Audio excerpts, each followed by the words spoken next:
Good evening, ladies and gentlemen, boys and girls. The topic being apolitical is way forward for India. I think I really will like to begin with saying, are we all satisfied with the way things are? Answer me yes or no? No. A loud no. Still louder? Yeah, I think this is better. The way we assert ourselves is what politics is all about. The way I'm going to put my point forward is what politics is all about. If we are not satisfied with the way things are, what is the way forward? We've seen the way forward when a huge number of people have stayed apolitical because it's fashionable to stay apolitical. I was discussing, I am a mother of two growing up boys. One is 18, the other 16. And I was discussing with them. They said, Mom, when you were in college, did you participate in politics? I said, Beta, tell me what do you understand by politics? If you understand by politics, electoral politics, answer is, in my times, things were very different, which is, I passed out from college in 84, 87. And that was the time when girls, especially, I had to fight my way within my family to study law. Things are very different today. No girl has to fight. I think with whatever financial or community background a girl may come from, no girl has to fight to study. A girl wants to study, parents are supportive. I came from a time when in certain classes, the best way forward for a girl was to get married at a certain age, get settled and do things. And being a lawyer was a strict no to a profession. I mean, the best options for a girl was you be a medico, you be a lecturer, you be a teacher, but lawyer, a fighter cock, no way, strict no. So a time frame from where all this comes. Electoral politics those days was a strict no, but today I see a huge change. And especially the college I studied in was called a Hindu college. In that college, we never had the outside influences. In the sense, we didn't have NSUI and ABVP, but we had Prime Minister and the opposition leader. And that was the kind of politics one was played. But one is used to student politics because 84 was the time when riots took place in Delhi. And in those 84 riots, lots of Sikhs got killed. And it was a politically charged atmosphere. So as a student, what could one do? I played my political role at that time. And the political role was to generate funds, to get newspapers, sell them, get the money, organize students, get clothes, get food, go to those bastis, go to those places where people had been killed, go and approach those families, fill up their forms and do whatever needful was supposed to be done. So politics, when we talk about, is not necessarily politics of parties, but politics is change in society. When we move in, I mean, like I moved in Bombay today after good 3-4 months, and every time there has been a flying visit. I go and come in the morning, go back in the evening. So really not much time spent. But today when I came in, I was discussing the growth of the city itself. The time when I have seen Bombay in really bad state, and again I go back to 80s, when reaching this place due to traffic jam would take around 2 hours plus, road condition being bad. On one side, you have multi-storied buildings. On the other side, you have slums. Is there no politics?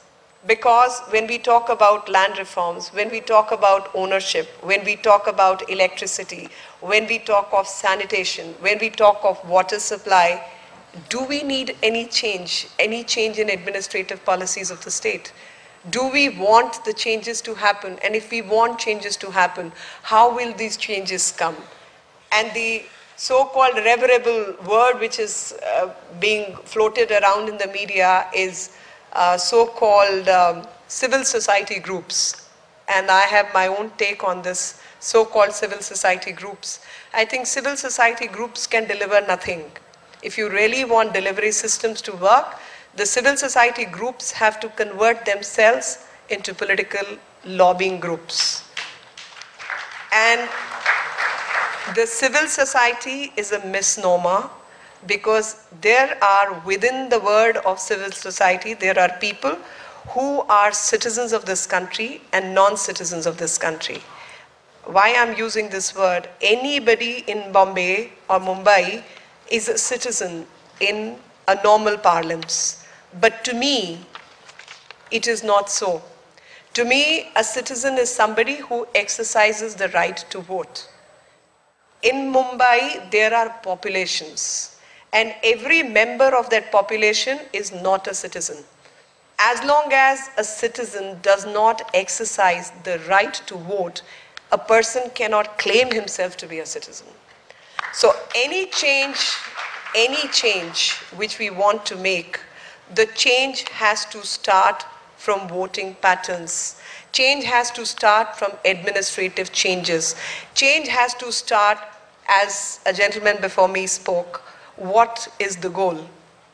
If the goal is to have a prosper India, if the goal is to have good governance, if the goal is to have equal rights for every citizen, are we going to achieve that goal by being apolitical? Answer me.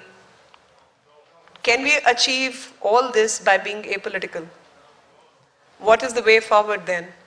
I think the debate is over with this very sentence.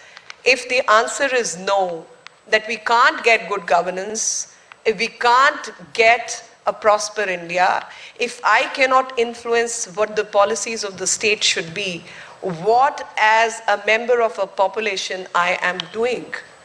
As a member of a population does not serve the purpose of being a citizen. Being a citizen means sharing in sovereignty. Being a citizen means participating in the changes. Being a citizen means be the lawmaker. Being a citizen means speak your voices on terrorism. Speak your voices on corruption. Bring in the electoral changes. All that is not going to happen till a citizen or chooses to be only a part of population. A citizen becomes a citizen by exercising right to vote to begin with. And then comes the right to administrative reforms. Then comes what my policy is going to be on subject A, B, C, D, E, and one can just go on.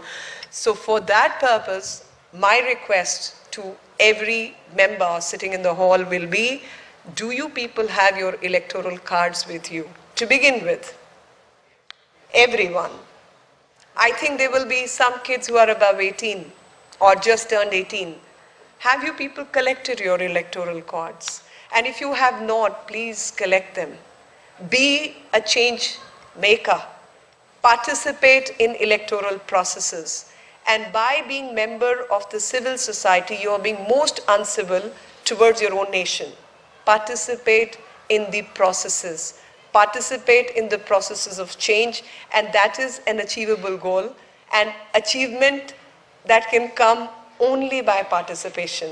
Be part of sovereignty, because when I talk of democracy, the thought which comes to me is democracy means I, as an ordinary citizen, has a right to decide what my law is going to be. I, as an ordinary citizen, have a right to demand water, have a right to pay taxes, duty to pay taxes, but demand in return that I should have good roads. Demand in return that my electricity bill is not high. Demand in turn that when I walk on the road, I'm not going to be molested. Demand that there is not going to be a next bomb blast in my building. And if I cannot exercise that right, then I am only a part of population and not a citizen participating in the democracy. Thank you. I think I must not have exceeded my time. Am I well within time? Thank you very much.